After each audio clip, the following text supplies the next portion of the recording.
Alléluia, alléluia, shalom, shalom. La grâce de Dieu soit ton partage aujourd'hui dans le nom de Jésus-Christ. La grâce de Dieu te localise, que la grâce localise ta maison, tes enfants.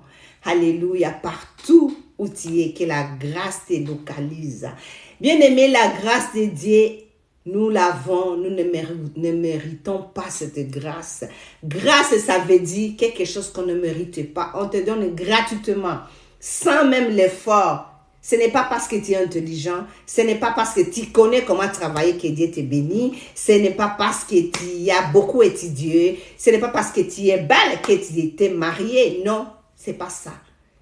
Ça veut dire la grâce de Dieu te localise. Alléluia. Bien-aimés, ne prenons pas la grâce de Dieu en vain. C'est comme ça que Paul nous exhorte. Il ne faut jamais prendre la grâce de Dieu en vain.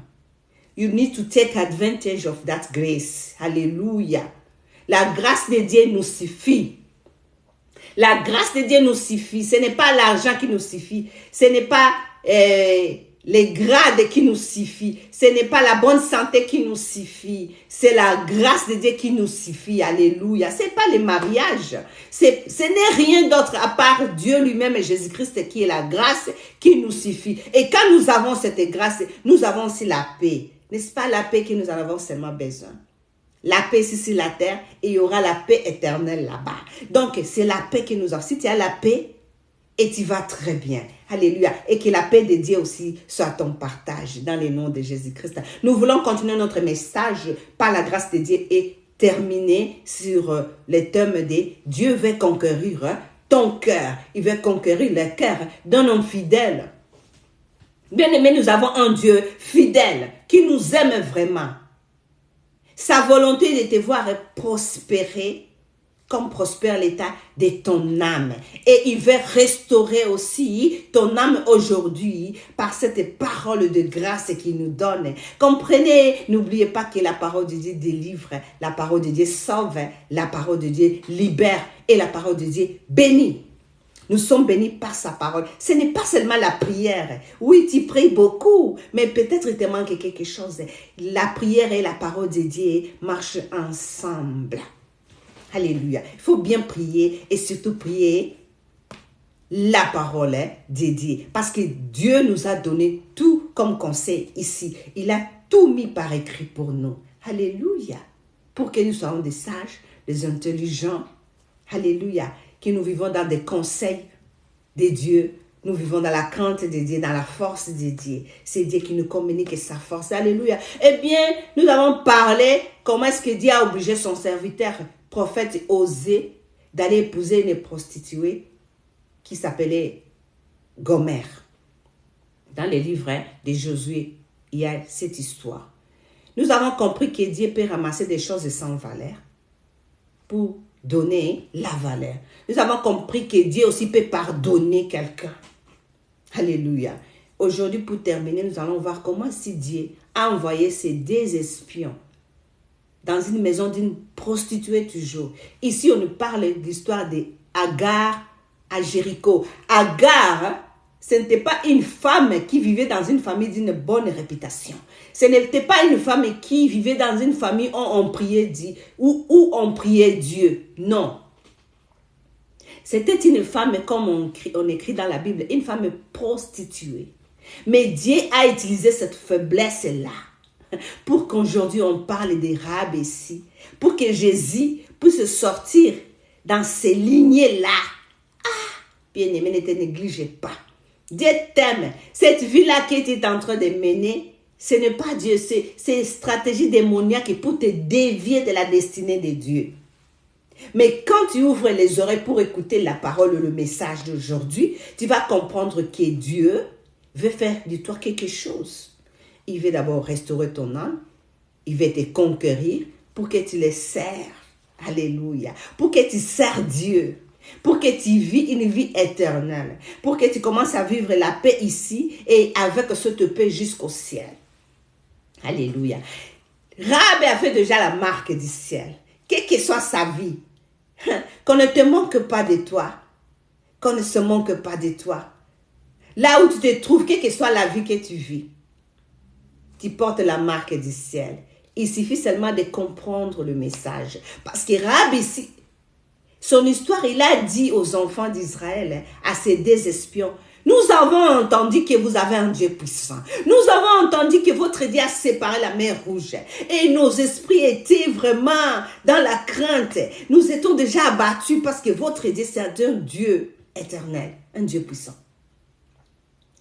Elle n'était pas incrédule. Elle a compris, s'est humiliée. Et Dieu a choisi cette femme parce que malgré son statut, malgré sa réputation de prostituée, au-dedans, elle criait. Elle n'aimait pas cette vie. Elle cherchait les secours. Alléluia. Dieu t'aime. Dieu nous aime. Dieu est tellement bon. Écoutez, comment est-ce que cette fille a sauvé sa famille? Comment est-ce que cette maman a sauvé ses frères et sœurs? Alléluia. Elle qui portait la marque du ciel, la marque de Jésus-Christ. Alléluia. Elle a porté ça comment? C'est par sa foi.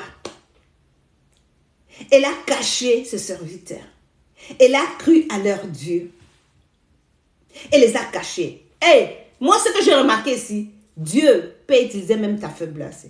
Dieu a utilisé cette faiblesse-là.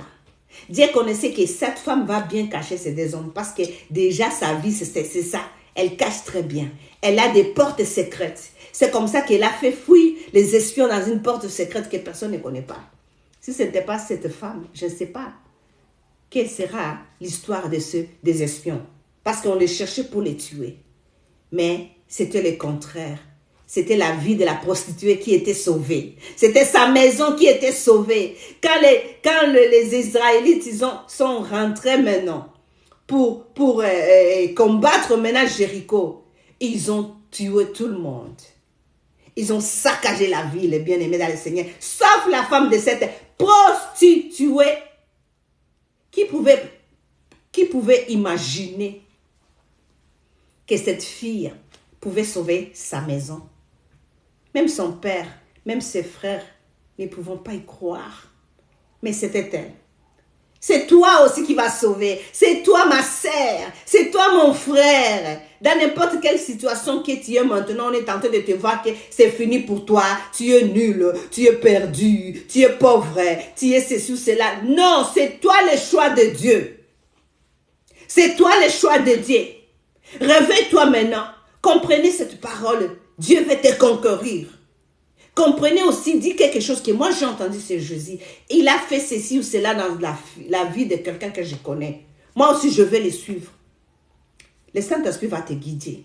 Ne t'en fais pas. Dieu t'aime. Alléluia. Dieu est notre lumière. Alléluia. Dieu t'aime. C'est la même façon que Dieu aussi a choisi la femme samaritaine. Elle vivait aussi avec plusieurs maris. Mais elle est devenue la messagère. Elle a sauvé toute une ville, la ville de Samarie. Toutes les personnes qui ont écouté cette femme crier, ils ont cru à Jésus-Christ. Et ils sont venus dire à cette femme, oui, ce n'est pas parce que tu nous as parlé de Jésus-Christ. Nous-mêmes, nous avons vu face à face. Nous croyons à ces dieux. À cause d'une femme aussi prostituée. Une femme, je ne sais pas, adultère, je ne sais pas, pécheresse. Sans parler de la femme pécheresse qui a versé le parfum aux pieds de Jésus-Christ. Elle était pécheresse, mais une femme très courageuse. Elle n'a pas regardé la foule, ce qu'on va dire, ma réputation mauvaise. Et s'est approchée vers Jésus. Et là, elle a fait son geste. Et qu'est-ce que Jésus a dit? Partout, on parlera de l'évangile, on parlera de cette femme. Imaginez. On parle d'une femme pécheresse dans la Bible. Chaque fois qu'on parle, on parle des Rahab, on parle de la femme samaritaine, on parle des prostituées, des femmes d'une mauvaise vie. Mais ils ont marqué leur temps. Hein? Leur histoire, ce n'est pas l'histoire de Déborah, ce n'est pas l'histoire d'Esther. Mais ils ont fait quand même, on parle d'elle, on parlera aussi de toi. Tu n'as pas besoin d'être comme Déborah. Tu as ton histoire. Ici, Déborah a son histoire. Chaque personne a de la valeur avec son histoire dans le nom de Jésus-Christ. Que Dieu te bénisse. Le message, je pense que le message est bien compris.